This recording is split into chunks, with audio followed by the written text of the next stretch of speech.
আসসালামু আলাইকুম। হ্যালো বন্ধুরা, সবাই কেমন আছো? আমি আল্লাহর রহমতে ভালো আছি। আজকে আমি তোমাদের জন্য খুব সুন্দর একটি রেসিপি নিয়ে এসেছি। আমি আজকে দেখাবো কিভাবে ভেন্ডি ভাজি করতে হয়। প্রথমে আমি একটি প্যানে কড়াইতে তেল দিয়ে দিলাম, এরপরে পেঁয়াজ, রসুন, কাঁচামরিচ ও টমেটো কুচি দিয়ে দিলাম। এবারে আলতোভাবে ভেজে নিব, এপাশ ওপাশ করে নেড়ে ছেড়ে নিব। কিছুক্ষণের ভিতরে আমি এর সাথে ভেন্ডি কেটে রাখা ভেন্ডিগুলোকে আমি গোটা ধুয়ে কেটে নিয়েছি। এবারে আমি দিয়ে দিলাম হলুদের গুঁড়া পরিমাণ মতো 1.5 চামচ দিয়েছি, লবণ পরিমাণ মতো। এবারে আমি এই তেলের সাথে একটু নেড়ে ছেড়ে নিচ্ছি।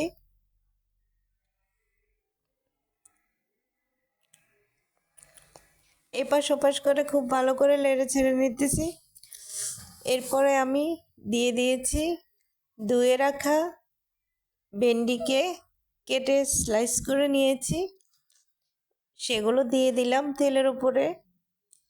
এখন আলতোভাবে এপাশ ওপাশ করে খুব সাবধানে নেড়ে ছেড়ে দিব।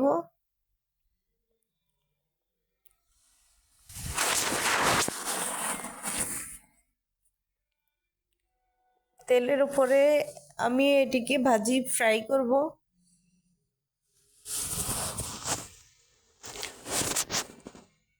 এপাশ ওপাশ করে উল্টে পাল্টে নেড়ে ছেড়ে দিচ্ছি।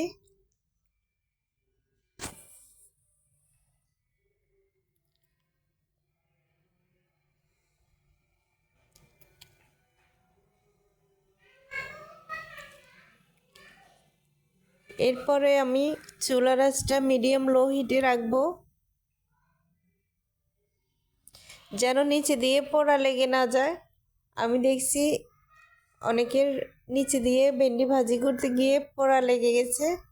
আমি পোড়া দিব না, যতটুকু পর্যন্ত সিদ্ধ হবে আমি অতটুকু পর্যন্ত তেলের উপরে ভেন্ডিগুলোকে ভাজি করে নেব।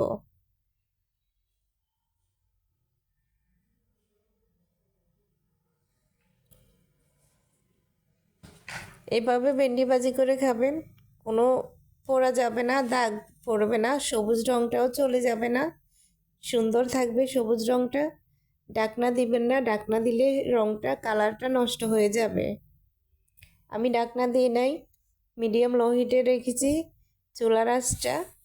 এবারে আমি এপাশ ওপাশ করে আবারও একটু নেড়ে ছেড়ে দিলাম। এবারও আমি চুলার উপরে কিছুক্ষণ রেখে দিব। হয়ে গেছে ভেন্ডি ভাজি বা ভেন্ডি ফ্রাই।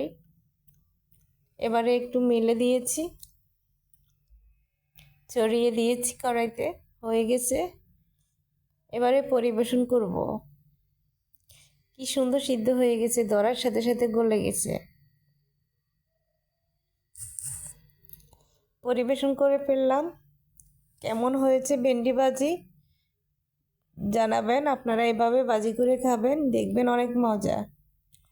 আমার চ্যানেলটি সাবস্ক্রাইব করবেন, বেল আইকনে ক্লিক করবেন, সবার আগে আপডেট ভিডিও পেতে লাইক করবেন, কমেন্ট করবেন, শেয়ার করবেন। সবাই ভালো থাকবেন, সুস্থ থাকবেন, সুন্দর থাকবেন, আর আমার জন্য দোয়া করবেন। আল্লাহ হাফেজ।